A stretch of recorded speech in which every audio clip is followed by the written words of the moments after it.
주변에 이런 사람 한 명쯤은 있지 않으세요? 성격도 좋고 배려도 깊고 누가 봐도 참 좋은 사람인데 이상하게 연애만 하면 상대방이 떠나는 사람. 반대로 이런 사람도 있죠. 솔직히 성격이 좋다고는 못하겠는데 이상하게 주변에 사람이 끊이지 않는 사람. 이거 정말 이상하지 않나요? 착하면 사랑받아야 정상 아닌가요? 다 해주면 고마워해야 정상 아닌가요? 그런데 심리학은 정반대의 이야기를 합니다. 착한 것과 매력 있는 것은 완전히 다른 영역이라는 거예요. 오늘 이 이야기를 끝까지 들으시면 그동안 왜 내 진심이 제대로 전달되지 않았는지 그 답답했던 이유가 확실하게 풀리실 겁니다. 하루 5분, 당신의 마음을 읽어드리는 시간입니다. 우리는 어릴 때부터 이런 말을 듣고 자랐어요. 착하게 살아라. 남한테 잘해줘라. 베풀면 다 돌아온다. 틀린 말이 아니에요. 그런데 이 말을 관계에 그대로 적용하면 문제가 생깁니다. 왜냐하면 사람의 뇌에는 아주 이상한 회로가 하나 있거든요. 쉽게 얻은 것은 가볍게 여기고 어렵게 얻은 것은 소중하게 여기는 회로예요.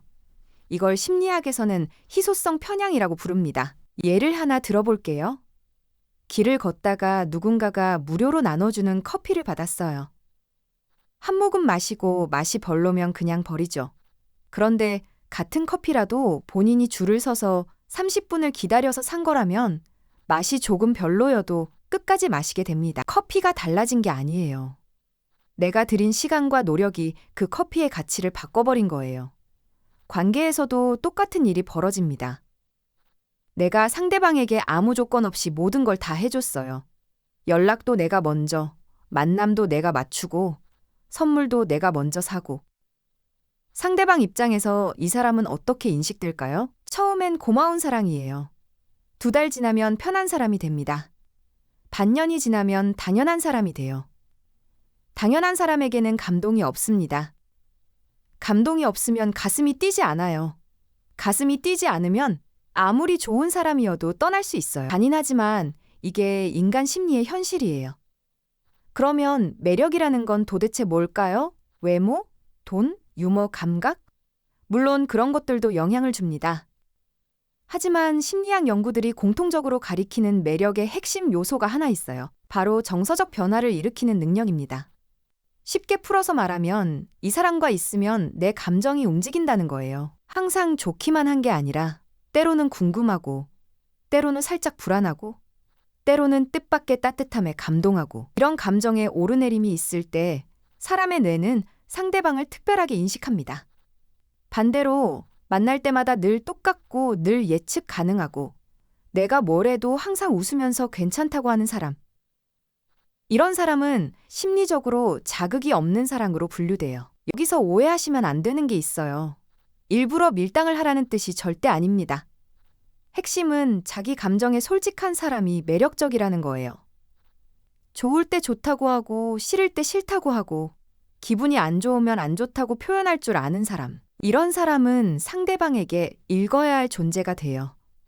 읽어야 할 존재는 관심을 기울여야 할 존재가 되고 관심을 기울이는 순간 그게 바로 애착의 시작점이에요. 실제로 미국 클라크 대학교의 제임스 러셀 교수 연구팀은 감정의 다양한 변화를 경험하게 해주는 대상에게 사람들이 더 강한 정서적 유대를 느낀다는 연구 결과를 발표한 적이 있습니다.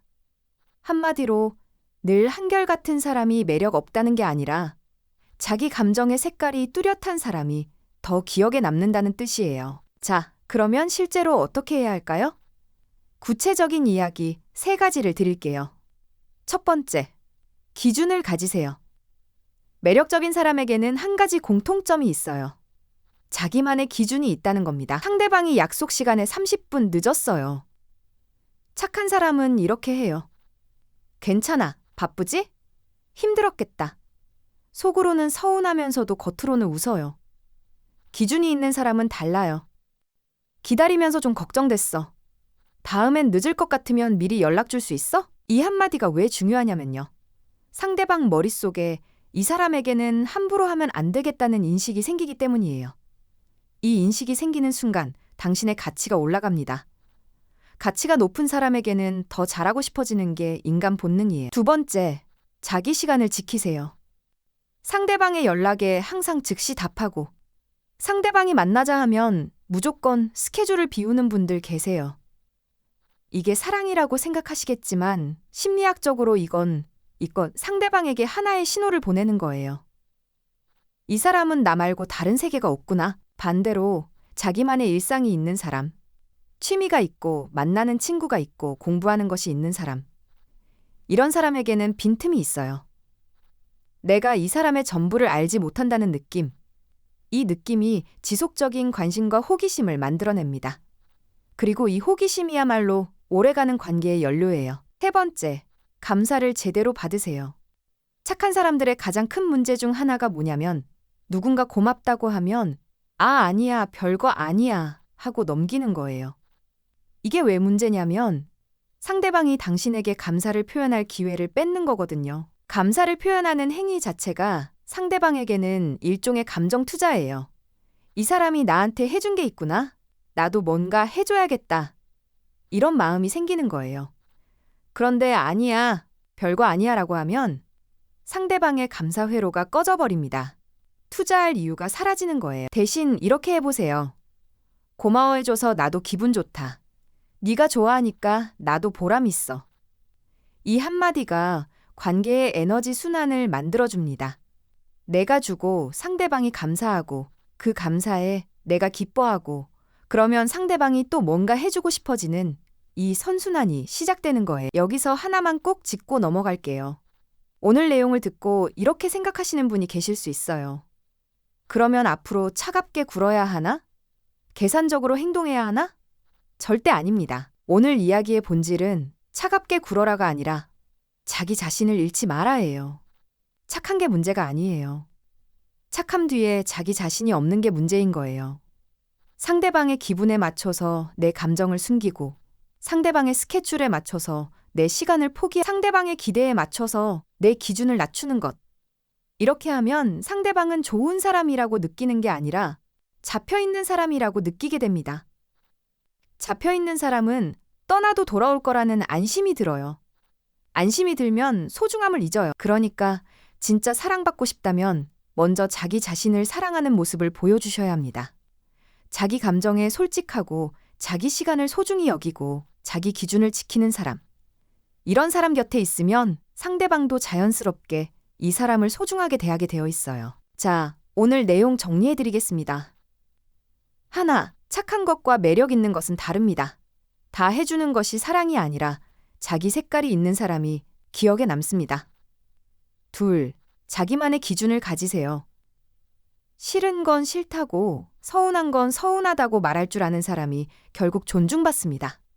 셋, 자기 시간과 세계를 지키세요. 상대방에게 전부를 보여주는 것보다 채워진 삶을 가진 사람이 더 매력적입니다. 오늘 당장 하나만 실천해 보세요. 누군가 고맙다고 할 때 별거 아니야 대신 네가 좋아해 주니까 나도 기쁘다라고 말해보세요. 이 작은 변화 하나가 관계의 흐름을 바꿀 수 있습니다. 착하게 사는 건 아름다운 일이에요. 하지만 착함 속에 나를 잃어버리면 그건 사랑이 아니라 희생이에요. 오늘부터는 좋은 사람이면서 동시에 매력 있는 사람이 되어보세요. 여러분은 충분히 그럴 수 있는 사람입니다. 다음 영상에서 또 만나요.